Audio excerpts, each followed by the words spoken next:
جس نے اپنا تمام مال اور جان دونوں اس جہاد میں گوا دی. مطلب وہ اپنا مال بھی لے کر گیا اور مال بھی واپس نہیں آیا اور جان بھی واپس نہیں آئی، سوائے صرف اس شخص کے.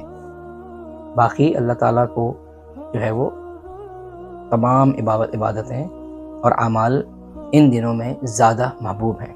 اور سب سے آخر میں حج. تو آپ دیکھیں جو مین پلرز آف اسلام ہیں وہ تمام کے تمام ان 10 دنوں میں آ جاتے ہیں. وہ کیوں نہ ہو، کتنی خوبصورت بات ہے کہ آخر ان 10 دنوں کی کیا اہمیت تھی، اس کا اندازہ شاید آپ کو آج لگا پتہ.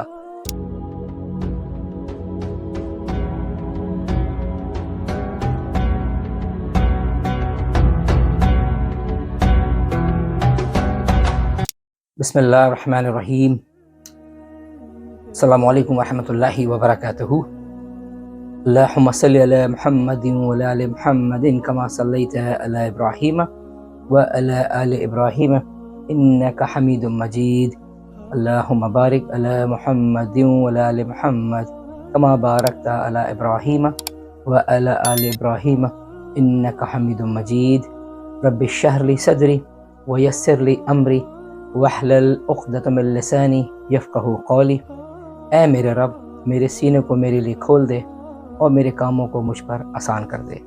میری زبان کی گرہ کو بھی کھول دے تاکہ لوگ میری بات کو اچھی طرح سمجھ سکیں. تمام تعریفیں اللہ کے لیے، اور آپ صلی اللہ علیہ وآلہ وسلم اللہ کے پیارے اور آخری نبی ہیں. آج جو میں ٹاپک آپ کے سامنے لے کر آیا ہوں وہ ٹاپک بہت امپورٹنٹ ٹاپک ہے اور اس پر بات کرنا بہت ضروری تھی. یہ ٹاپک ہے اس مہینے کے لحاظ سے، اس ٹاپک کو جو نام ہے وہ ہے ذو الحجہ. ذو الحجہ کی کیا فضیلت ہے، عشرۃ ذی الحجہ کیا ہے، آج ہم ان تمام چیزوں کو انشاءاللہ والعزیز اپنے اس ٹاپک میں کور کریں گے. اور میں دعا کرتا ہوں کہ اللہ تعالیٰ مجھے اتنی ہمت دے اور اتنی توفیق دے کہ میں اپنی بات کو آپ لوگوں کے سامنے رکھ سکوں. حج کے مہینے کے پہلے 10 دن کی اہمیت اس کی فضیلت کیا ہے، آج ہم اپنے اس ٹاپک میں دیکھیں گے انشاءاللہ تعالی. ان 10 دن یا ان 10 ایام یا عشرۃ الحجہ یعنی کہ ذو الحجہ کے پہلے 10 دن، ان میں اللہ تعالیٰ نے اتنی فضیلت کیوں رکھی ہے اور آخر کیا وجہ ہے، اس کو جاننا بہت ضروری ہے. تو آئیے سب سے پہلے صحیح بخاری کی حدیث 9649 رسول اللہ صلی اللہ علیہ وآلہ وسلم فرماتے ہیں ذی الحجہ کے پہلے 10 دنوں کے مقابلے میں کوئی بھی ایسا دن نہیں جس میں نیک اعمال اللہ کو ان دنوں سے زیادہ محبوب ہوں. سبحان اللہ.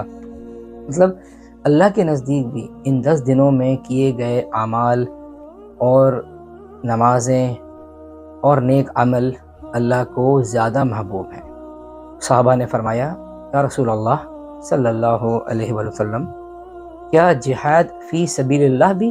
تو رسول اللہ صلی اللہ علیہ وآلہ وسلم نے فرمایا جی ہاں، جہاد بھی سوائے اس مجاہد کے جس نے اپنا تمام مال اور جان دونوں اس جہاد میں گوا دی. مطلب وہ اپنا مال بھی لے کر گیا اور مال بھی واپس نہیں آیا اور جان بھی واپس نہیں آئی، سوائے صرف اس شخص کے.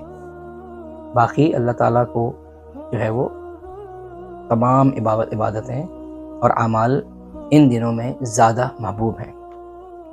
جبکہ جہاد ہم سب کو پتہ ہے کہ فرائض میں سے ہے اور اللہ کو وہ بھی اس سے زیادہ محبوب نہیں اور اس سے اوپر نہیں. تو ان 10 دنوں کی اہمیت کا اندازہ آپ اس بات سے لگا سکتے ہیں. سبحان اللہ.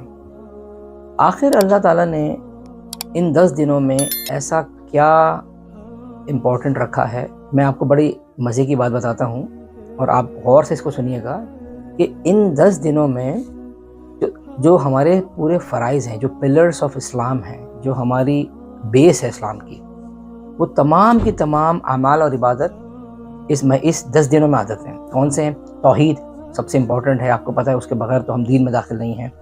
نمازوں کا خاص اہتمام کا حکم ہے. شروع کے آپ نے 9 روزے رکھنے ہیں، اور عرفہ کا روزہ تو اتنا امپورٹنٹ ہے کہ رسول اللہ صلی اللہ علیہ وآلہ وسلم نے فرمایا کہ جس سال آپ روزہ رکھ رہے ہیں وہ اور آنے والے سالوں میں اللہ تعالیٰ صغیرہ گناہوں کو معاف فرما دیتا ہے۔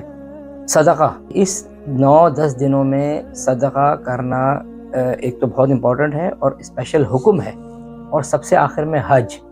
تو آپ دیکھیں جو مین پلرز آف اسلام ہیں وہ تمام کے تمام ان 10 دنوں میں آ جاتے ہیں۔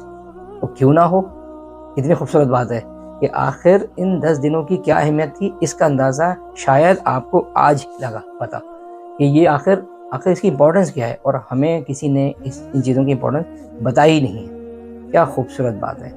تو دیکھیں ایسا کوئی بھی مہینہ پورے سال میں نہیں آتا جب اتنی ساری عبادتیں ایک ساتھ صرف اس 9 اور 10 دنوں میں آ جاتی ہیں۔ سبحان اللہ۔ سنن ابو داؤد کی حدیث 2437 کو اگر ہم دیکھیں تو رسول اللہ صلی اللہ علیہ وآلہ وسلم پہلے 9 دن ذی الحجہ کے روزہ رکھا کرتے تھے، اور آپ صلی اللہ علیہ وآلہ وسلم نے تمام اپنی زندگی میں ان روزوں کا اہتمام کیا۔ اب اگر کوئی یہ سوال کرتا ہے کیا یہ 10 دن اتنے اہم ہیں کہ کیا شب قدر بھی اس سے زیادہ امپورٹنٹ ہے یا یہ دن زیادہ امپورٹنٹ ہے، تو دیکھیں شب قدر تو اللہ تعالیٰ کی اسپیشل لیلۃ القدر جو اللہ تعالیٰ نے بنائی ہے وہ بہت اسپیشل قیام ہے، لیکن آپ صلی اللہ علیہ وسلم کی ایک حدیث یہ بھی ہے کہ ان راتوں میں کی عبادت شب قدر کی عبادت تک کا جو ہے نا وہ ثواب کا حکم ہے یا اجر ملتا ہے۔ تو آپ صلی اللہ علیہ وسلم کی بتائی ہوئی کوئی بھی بات ایسی نہیں ہے جو کہ ہم سمجھیں کہ جس میں کوئی ڈاؤٹ ہونا چاہیے۔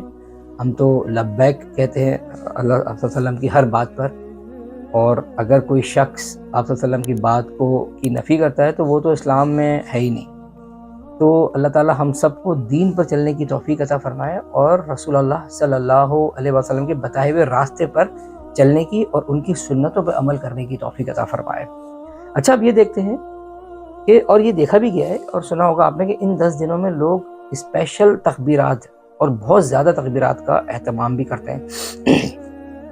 مسند احمد کی روایت ہے 2/75 یعنی کہ 2/75، رسول اللہ صلی اللہ علیہ وآلہ وسلم فرماتے ہیں کہ ذی الحجہ کے پہلے 10 دنوں میں اللہ کے یہاں کوئی ایسا یوم نہیں جن میں کیے گئے اعمال زیادہ فضیلت رکھتے ہوں، لہٰذا ان دنوں میں کثرت سے اللہ کی وحدانیت کو بیان کرو، اللہ کی بڑائی بیان کرو، اور اللہ کی حمد بیان کرو۔ اللہ کی وحدانیت سے کیا مراد ہے؟ لا الہ الا اللہ، اللہ کی وحدانیت، یہ کہنا کہ لا الہ الا اللہ یہ وحدانیت ہی بیان کرنا ہے۔ اللہ کی تکبیر بیان کرنے سے کیا مراد ہے؟ اللہ اکبر کہنا اور دیگر تکبیرات کا کہنا۔ اچھا پھر اللہ کی حمد بیان کرنے سے کیا مراد ہے؟ اللہ کی حمد بیان کرنے سے مراد ہے اللہ کی تعریف بیان کرنا۔ پہلی ذی الحجہ سے لے کر 9 ذی الحجہ تک جو تکبیرات کہتے ہیں ان کو بولتے ہیں مطلق، ٹھیک ہے؟ اس کو مطلق مطلب ایک ورڈ ہے عربک کا، تو ان تکبیرات کو جب ہم کرتے ہیں تو اس کو ہم کہتے ہیں مطلق۔ اور 10 ذی الحجہ سے 13 ذی الحجہ تک جو تکبیرات کہتے ہیں ان کو بولتے ہیں مقید، یعنی کسی عمل کے ماتحت چلنا، مقید۔ پہلی ذی الحجہ سے 9 تک جو تکبیرات ہیں ان کو کہتے ہیں مطلق، اور 10 ذی الحجہ سے 13 ذی الحجہ تک جو تکبیرات کہتے ہیں ان کو کہتے ہیں مقید۔ مقید یعنی کہ کسی عمل کے ماتحت چلنا۔ اچھا اب تکبیرات کو دیکھ لیتے ہیں۔